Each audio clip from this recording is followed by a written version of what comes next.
vous a plu? Ouais, tant mieux alors. Ok, alors j'aurais besoin de votre carte de bibliothèque s'il vous plaît. Merci. Ok. Alors, donc le numéro. Hop. D'accord. Et ok. Très bien. Alors, tenez, je vous la range, j'en ai plus besoin maintenant. Et donc le livre que vous rendez, c'est Anno Dracula. Kim Newman. Ok. C'est noté. Je vais le ranger tout à l'heure. Est-ce que y a d'autres livres que vous souhaitez rendre? C'est bon pour vous? C'est bon. Est-ce que vous voulez emprunter peut-être la suite? Ah oui, oui, il y a une suite, vous ne saviez pas? Si, c'est une série de livres celui-ci. J'ai déjà lu ce tome-là moi aussi. Et ouais, il y a une suite. Ça vous intéresserait? Ouais. Vous voulez que j'aille vous la chercher? Ok.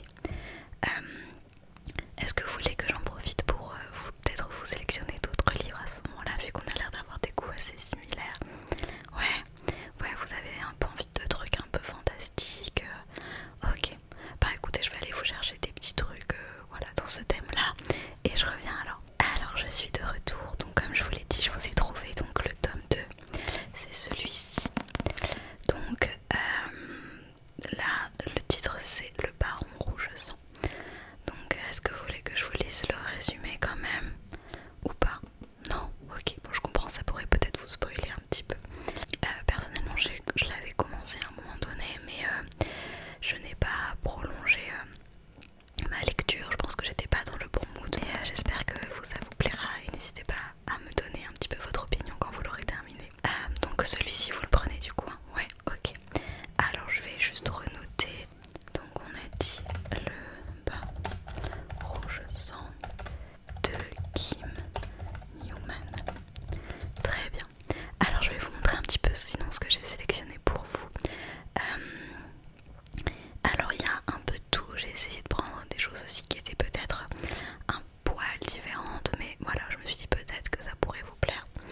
Alors là, le premier livre que j'ai sélectionné pour vous, c'est celui-ci. Là, c'est Au service surnaturel de Sa Majesté de Daniel O'Malley. Je ne sais pas vraiment comment ça se prononce, que j'ai lu, qui est vraiment pas mal du tout. Je vais vous lire le résumé. Lorsqu'elle reprend conscience dans un parc de Londres, entourée de cadavres d'hommes en costume portant des gants en latex, Mai Fanhui Thomas ne se souvient de rien. D'après la lettre qu'elle a trouvée dans sa poche, elle savait qu'elle allait perdre la mémoire et s'est laissé tous les indices nécessaires pour découvrir qui veut l'éliminer. Elle rejoint ainsi la JK, une organisation secrète chargée de combattre les forces surnaturelles qui menacent la couronne britannique. Au sein de cette version paranormale du M15 anglais, la jeune femme, entourée de surdoués aux pouvoirs plus que spéciaux, devra se frayer un chemin dans un univers semé d'embûches et lever le voile sur une conspiration aux proportions inimaginables. Donc voilà, c'est un petit peu un livre d'espionnage, vous voyez, mais avec un aspect quand même voilà, un peu surnaturel qui apporte toujours un petit plus très sympa.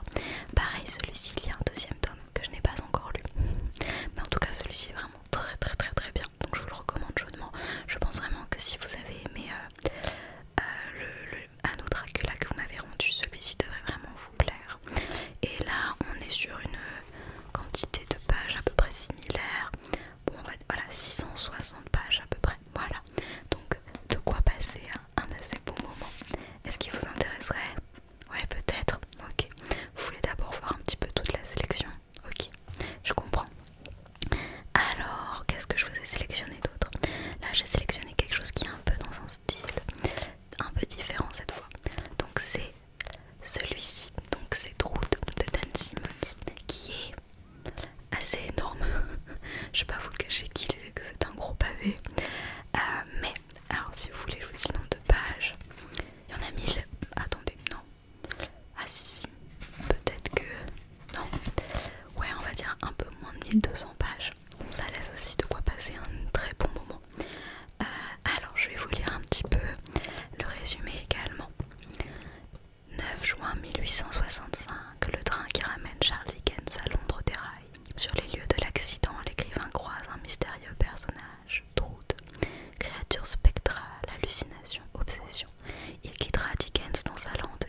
Celui-ci aussi était très très bien. Bon là voyons là dans une très vieille édition de chez Folio SF.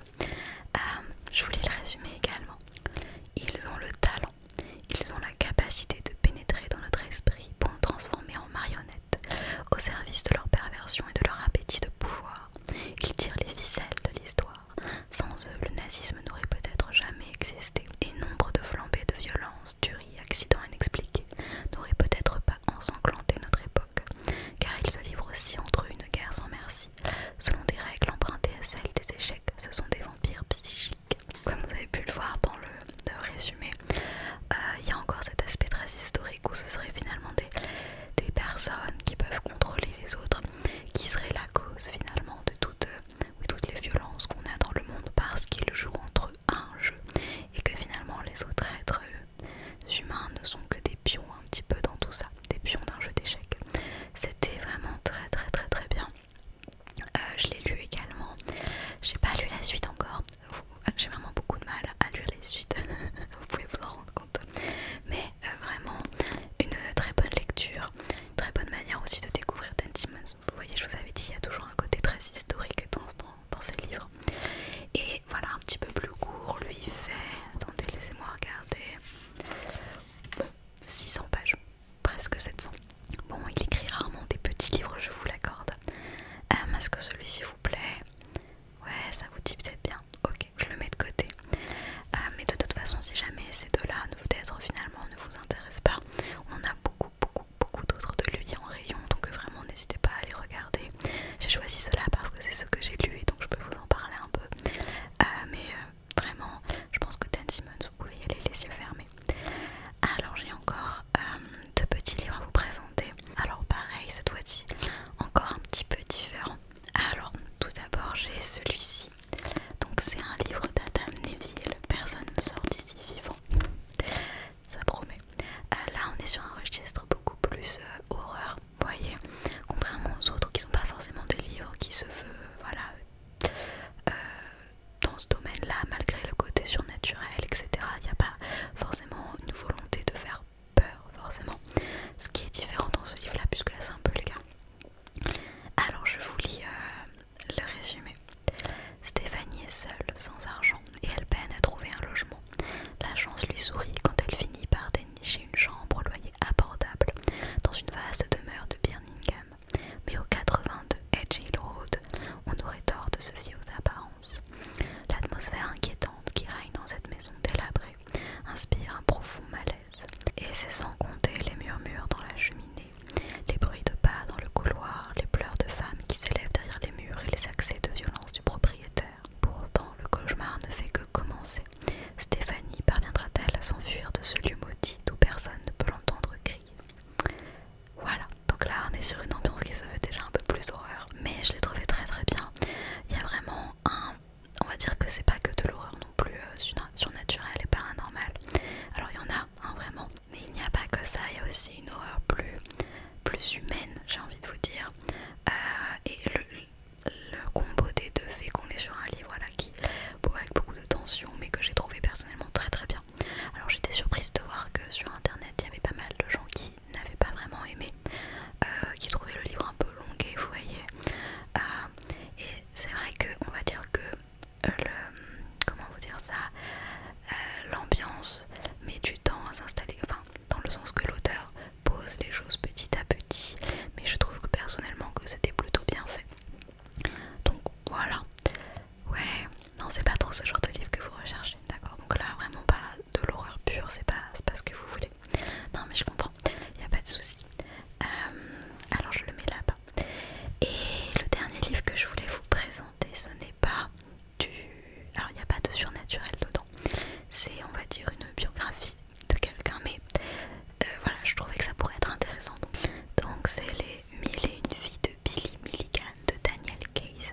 Alors je vais vous lire le résumé. Donc, quand la police de l'Ohio arrête l'auteur présumé de 3 voire 4 viols de jeunes femmes, elle pense que l'affaire est entendue. Les victimes reconnaissent formellement le coupable et celui-ci possède chez lui la totalité de ce qui leur a été volé.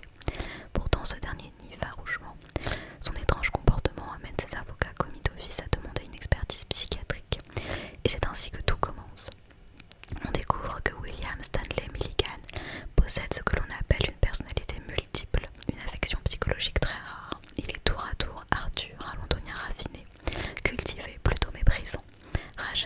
yougoslave brutal d'une force prodigieuse, expert en armes à feu et bien d'autres.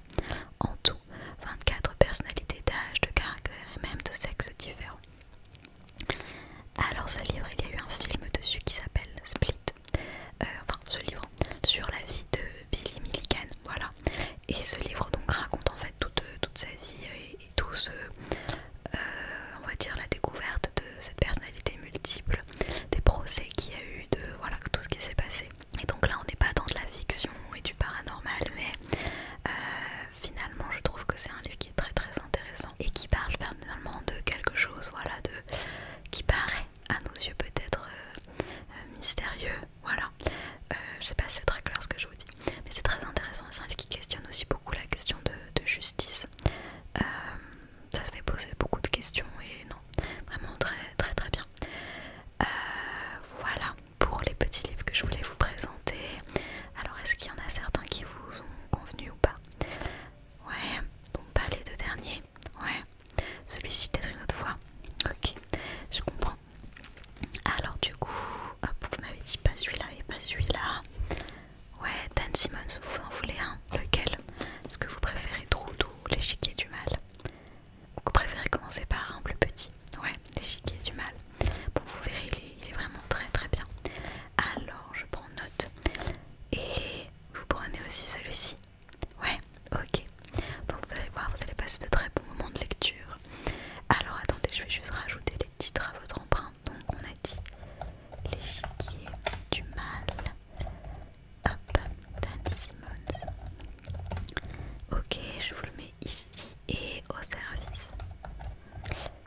Surnaturel de Sa Majesté de Daniel O'Malley. Ok, c'est noté, donc tenez ça, je vous rajoute vos livres ici. Alors je vais vous faire une carte d'emprunt pour que vous n'oubliez pas de quand est-ce que vous devez les rendre. Alors donc est-ce que vous pouvez juste... Attendez, quoi que non, je l'ai là. C'est bon, j'ai votre nom et votre prénom juste ici. Alors...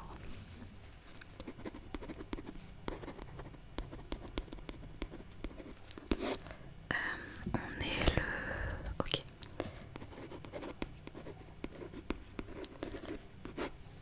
Donc c'est 3 semaines pour les emprunts, j'imagine que vous le savez déjà. Mais si à un moment donné vous avez besoin de prolonger l'emprunt d'un livre, vous pouvez le faire directement sur notre site internet pour 2 semaines. Donc là du coup ça nous ramènerait